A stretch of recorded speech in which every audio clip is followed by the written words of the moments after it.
उम्र 17 साल, पढ़ाई में कोई खास नहीं, बैंक अकाउंट में मात्र 23 रुपए। लेकिन बचपन में स्कूल की पढ़ाई के दौरान एक शब्द सुना, एंटरप्रेन्योर, और उसकी तलाश में एक शख्स ने 17 साल की उम्र में अलग अलग स्टार्टअप शुरू कर दिए। फेल हुआ, एक नहीं दो नहीं, कई बार फेल हुआ, लेकिन हार नहीं मानी। बिजनेस की बारीकियों को सीखा, क्या है वो चीज़ जिससे अपने बिजनेस को बड़ा किया जा सकता है, कौन सी ऐसी चीज़ है जिससे कुछ अलग हुआ जा सकता है। ये सीख करके एक शख्स जिसका नाम है रितेश अग्रवाल, जी हाँ सही सुना आपने, रितेश अग्रवाल। कई आप में से कई लोग ये जानते होंगे ये कौन है, कई शायद नहीं जानते हो। तो आज मैं आपको बताऊंगा उस शख्स के बारे में, रितेश अग्रवाल के बारे में, और उनसे 5 ऐसी बातें जो हम सीख सकते हैं, अपनी लाइफ में फॉलो कर सकते हैं, और जिसको फॉलो करके हम भी एक बड़े एंटरप्रेन्योर बन सकते हैं, सक्सेसफुल हो सकते हैं, या फिर जस्ट एक बहुत ही अच्छे इंसान बन सकते हैं। ये सब जानने के लिए आप इस वीडियो को पूरा देखिएगा और जानिएगा क्या है रितेश अग्रवाल की कहानी। जी हाँ, आइए शुरू करते हैं इस वीडियो को। दोस्तों, रितेश अग्रवाल एक 17 साल का उड़ीसा में रहने वाला, कटक में रहने वाला एक शख्स जो पढ़ाई में बहुत अच्छा नहीं था। उसे पता था कि वो पढ़ाई में बहुत अच्छा नहीं है, लेकिन एंटरप्रेन्योर बनने का सपना था मन में। इस चीज़ के लिए वो कॉलेज में एडमिशन लिया। कॉलेज के एडमिशन के लिए, बिजनेस स्टडीज़ के लिए वो बाहर गया, पढ़ाई किया। लेकिन पढ़ाई करने के दौरान उसे याद आया, एक चीज़ समझ में आई कि हाँ, मैं पढ़ने में उतना अच्छा नहीं हूँ, इसलिए अगर मैं अपनी पढ़ाई को छोड़ देता हूँ, ड्रॉप आउट कर जाता हूँ, तो मेरे परिवार वाले मुझसे नाराज़ हो जाएंगे। लेकिन दूसरे ही पल उसने ये सोचा कि अगर मैं पढ़ाई को पूरी कर लेता हूँ, पूरी पढ़ाई सक्सेसफुली कंप्लीट कर लेता हूँ, उसके बाद भी मैं इतना अच्छा तो हूँ नहीं, तो मुझे कोई अच्छी जॉब तो मिलेगी नहीं, किसी अच्छी जगह तो मैं जा नहीं पाऊँगा, तब भी मैं अपने परिवार वालों को निराश कर दूँगा। मतलब दोनों ही परिस्थितियों में घर वालों से मुझे सुनना तो पड़ेगा ही, ताने सुनने पड़ेंगे, हर चीज़ समझना पड़ेगा। इस चीज़ के लिए उसने अपनी पढ़ाई बीच में ही छोड़ दी और अलग अलग स्टार्टअप्स उसने शुरू किए। फेल हुआ, कितनी ही बार फेल हुआ, हमेशा फेल हुआ, लेकिन फिर भी हार नहीं मानी और आगे चल के एक बहुत बड़ी कंपनी की स्थापना उसने कर दी। कैसे शुरुआत की, आइए जानते हैं। दोस्तों, रितेश अग्रवाल ने देखा कि हिंदुस्तान में होटल्स की स्थिति इतनी अच्छी नहीं है। जो होटल्स हैं वहाँ पर कम पैसे में अच्छी मूलभूत सुविधाएं नहीं मिल पाती हैं। किसी होटल्स में टॉयलेट्स नहीं अच्छे हैं, कहीं बेडशीट गंदे पड़े होते हैं। आप तो जान ही रहे होंगे होटल की, सस्ते होटलों की स्थिति क्या है हिंदुस्तान में। इस चीज़ को ध्यान में रखते हुए रितेश अग्रवाल ने एक नया इनोवेटिव आइडिया लाया अपने दिमाग में, नया इनोवेटिव चीज़ किया, कुछ अलग किया। उन्होंने एक होटल से जाकर बात की कि आपका रूम मैं रेंट पर लेने वाला हूँ, मैं रेंट पर लूँगा, आपको पूरे पैसे दूंगा, लेकिन आपके यहाँ अगर कोई चेक इन करता है तो उसके दाम मैं तय करूँगा। इस तरह से मात्र 35,000 रुपये लेकर के एक होटल का एक रूम उन्होंने अपने हिसाब से बढ़िया बेडशीट लगाया, होटल रूम की क्लीनिंग अच्छी की, बाथरूम को एकदम नीट एंड क्लीन किया, सब कुछ एकदम फ्रेश कर दिया उन्होंने। और इस तरह से उस होटल रूम को एक ब्रांड बनाया जिसका नाम उन्होंने रखा ओयो। जी हाँ, आप सही सुन रहे हैं, मैं बात कर रहा हूँ ओयो रूम्स के फाउंडर रितेश अग्रवाल की, जिन्होंने मात्र 21 साल की उम्र में 360 करोड़ का बिजनेस कर लिया।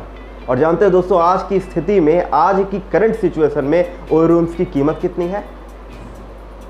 उस कंपनी की वैल्यू है $1 बिलियन, लगभग 7,000 करोड़ रुपए के बराबर। तो आप सोचिए कि कैसे उस शख्स ने एक 7,000 करोड़ की कंपनी बनाई मात्र और मात्र 25 से 26 साल की उम्र में, जो कि उसने 21 साल की उम्र में 360 करोड़ की कंपनी ऑलरेडी वो बना चुका था। इसी को हम जानते हैं, इसी को हम समझते हैं आज के इस वीडियो में, और उनसे 5 ऐसी बातें हम ज़रूर सीखेंगे।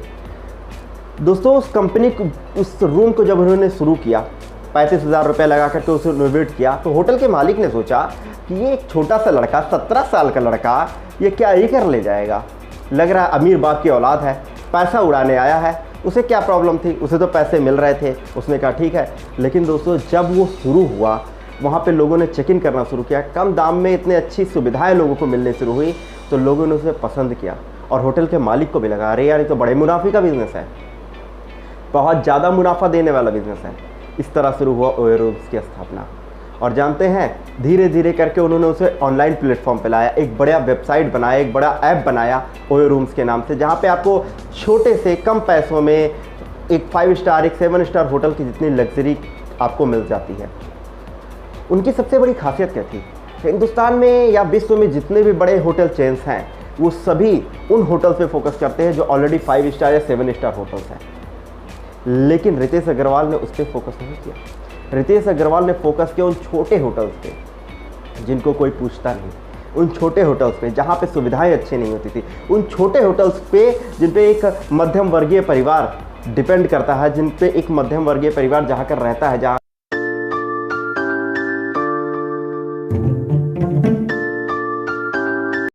गाइस क्या है वो 5 ऐसी इंपॉर्टेंट बातें जो हम इंडिया के सबसे बड़े स्टार्टअप में से एक ओयो रूम्स की शुरुआत करने वाले एंटरप्रेन्योर रितेश अग्रवाल से सीख सकते हैं। तो दोस्तों सबसे पहली चीज इसमें है इनोवेशन। जी हाँ, आप सही सुन रहे हैं, इनोवेशन यानी कि नवाचार, किसी चीज को नए तरीके से कर डालना, कुछ अलग करना।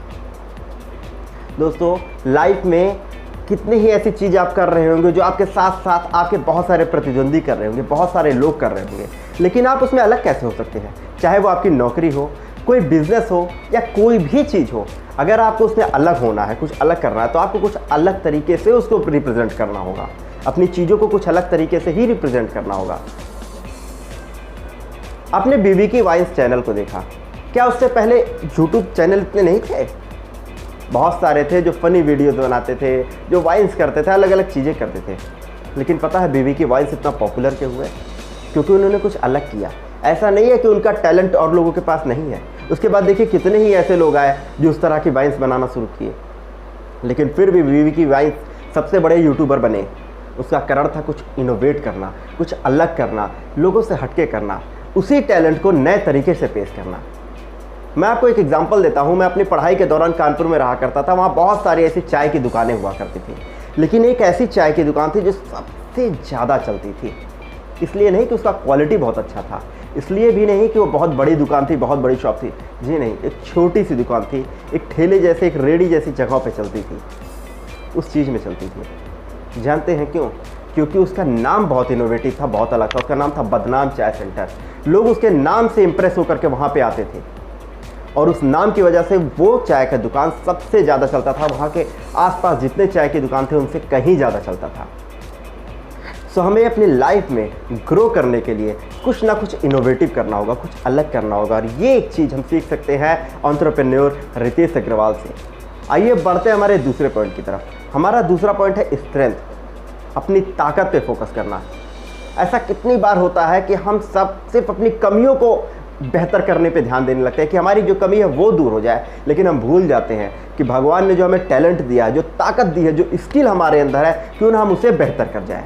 एक बार हम अपनी स्किल को बेहतर कर जाते हैं तो हम बहुत आगे निकल सकते हैं। अपनी ताकत को अगर हम बड़ा कर ले जाते हैं तो हम बहुत आगे निकल सकते हैं। इसलिए अपनी ताकत को हमेशा बड़ा करने पर फोकस करिए।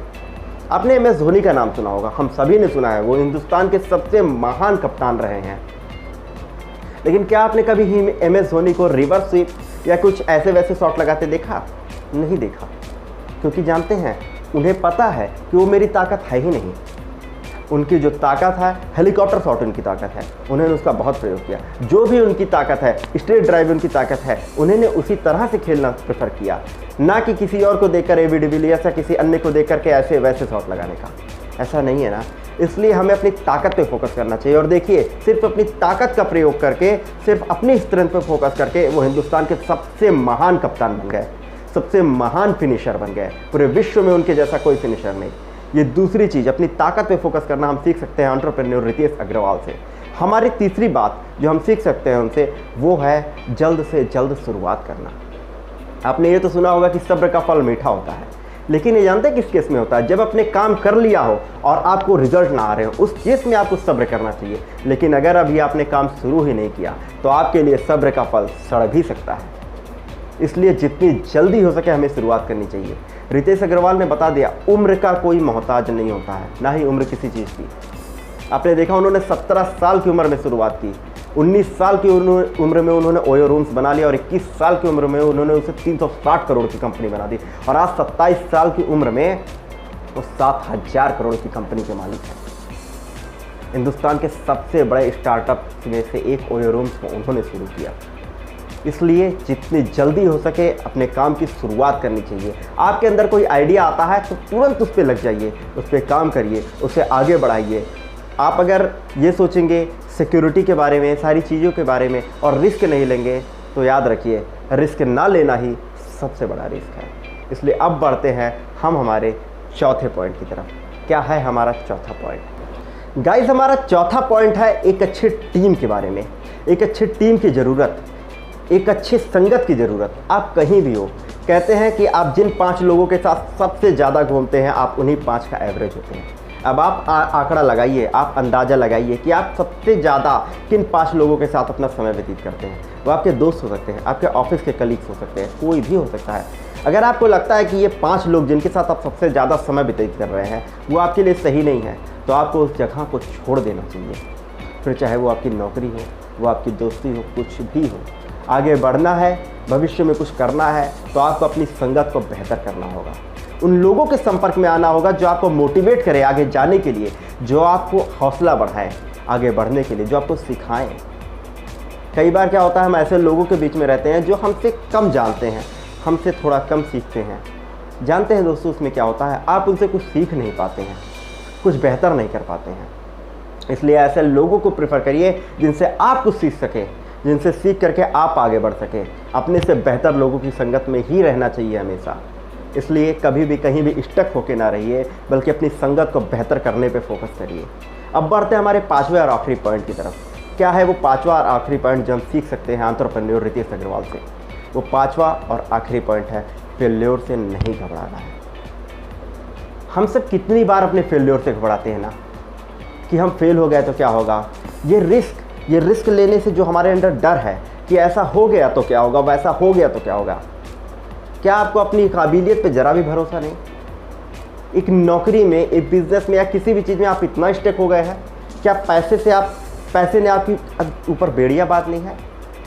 क्या आपके पास फाइनेंशियल फ्रीडम नहीं है? अगर नहीं है तो यही समय है शुरुआत करने का। अपने जानते हैं पैसा कमाने का सबसे बड़ा उद्देश्य क्या होता है? ये नहीं कि हम एक गाड़ी खरीद लें, ये भी नहीं कि हम एक घर बनवा लें, ये भी नहीं कि मैं अपने परिवार का पेट पाल सकूं।